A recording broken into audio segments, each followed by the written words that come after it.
Hey,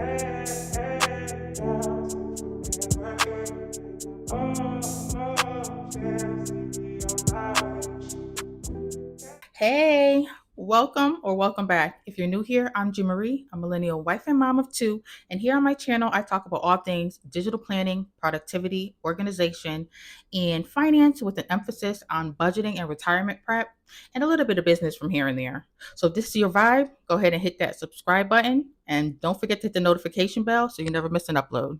Okay, so as you can tell by the title of this video, we're going to go over my quarter one finances. We're going to do a little check-in just to see where I stand right now, to see if I, hit or miss my financial goals for Q1. So first, I'm going to tell you why I like to do quarterly check-ins, because I feel like they give you the opportunity to see if you're on track to hit or miss your goals for the year. Since we are setting goals pretty much most of the time, annual goals, which are for a long 12 months, I like to check in every quarter, every 3 months, just to see if I am on track, to if I'm falling behind or if I'm on pace of achieving the goals that I set for the entire 12 months. It also allows me to pivot if needed. If there's something that I am lacking or needing, or something that's no longer working, or if my situation changes, my finances, jobs, can either a new job or a job loss. So if things like that happen, it allows you to pivot and potentially still help you reach that financial goal for the year. I like to do my quarterly check-ins because it's a bigger picture that I break down into a smaller picture. So the smaller picture each quarter now adds up and creates the bigger picture for me, which is my annual goals. And I have a bigger picture at the end of the year, but I did it in smaller steps. Okay, so before we dive into my numbers on my spreadsheet, I just wanted to take this time to review my Q1 goals, just so you guys are, give you a little backstory as to what I'm working on. And if you're also interested, I did go over these goals. I did a 2024 annual goals video. If you haven't yet watched that video, you can go ahead and click this card right here. You can go back. It'll give you a little, history or a little backstory as to how I come up with my financial goals and how I categorize my financial goals every year. So for my financial goals, I like to categorize them into 5 buckets.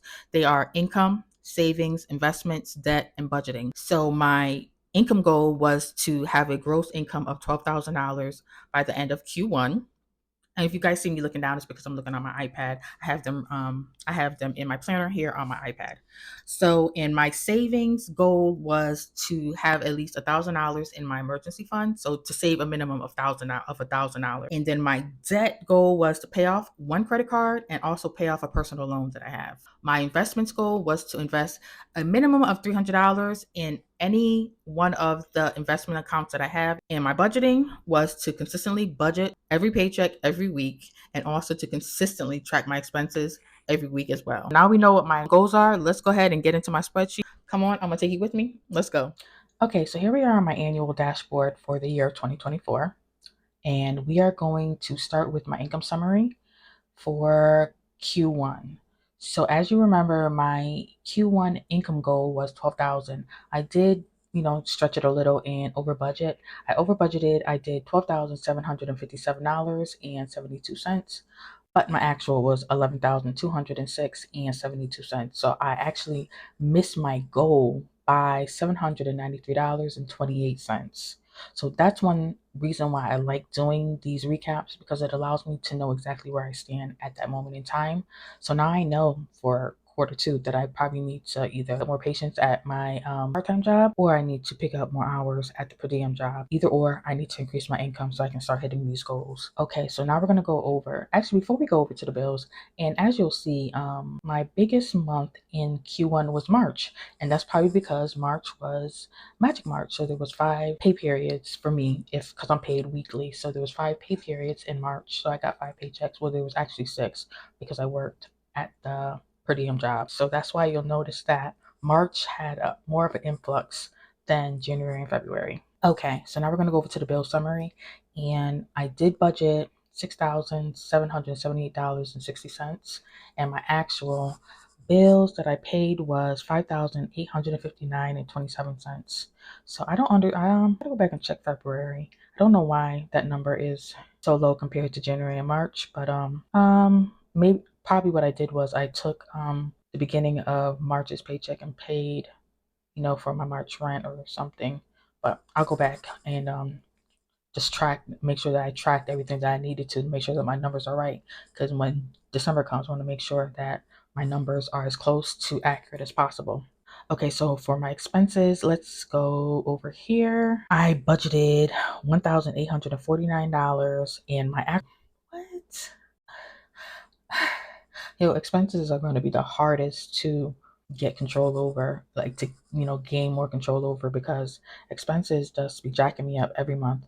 So my actual expenses was $3,107.09. And the difference between what I budgeted and what I spent is $1,258. Damn. So I did good in March. Yeah, actually, I did pretty good. If you look at it, starting in January, I was at 1,253. I decreased. I went down to 1,100, and then from there, I pretty much cut. You know what I'm saying? A big portion of that 1,100 down to 708. So, see, sometimes you look at. I was looking at this big number right here, the 3,100. But if I actually look at the months, you can see that I actually was decreasing expenses. So that's a good thing. So I'm actually very, very proud of myself in that. Okay, so for savings, I budgeted 1,420 and my actual was 1,256. But I did hit my savings goal for Q1, which was $1,000. So I did, achieve that goal. So although I budgeted more and I didn't, save as much as I budgeted to save, I'm still glad that I hit that savings milestone. So I'm satisfied with that. Okay, so now we're going to go over to investments and my investment summary. So for quarter one, my priority was savings. So I didn't really invest as much as I probably should have, but each quarter I'm pretty much focusing on certain things or certain categories. So for Q1, it was savings. Q2 is going to be debt, and probably Q3, I'm going to start hitting investments really, really hard.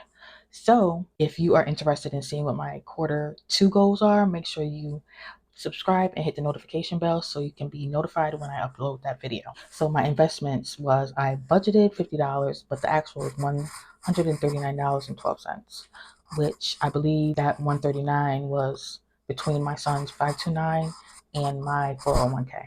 Okay, so now we're going to go down to debt.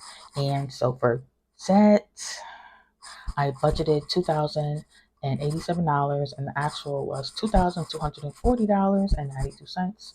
So I actually paid off more than I budgeted, which I'm very proud of that. That means that my debt decreased, but at the same time too, although it did decrease, there's a card that I'm trying to pay off so I can close it, that I actually paid it off but then charged it again, so for something that I needed. So I'm paying it off again so I can then this time close it out. Okay, but if you do remember my debt goal for Q1 was pay off the credit card, which I did, but then I charged it again, so I gotta pay off that balance now, and also pay off a loan.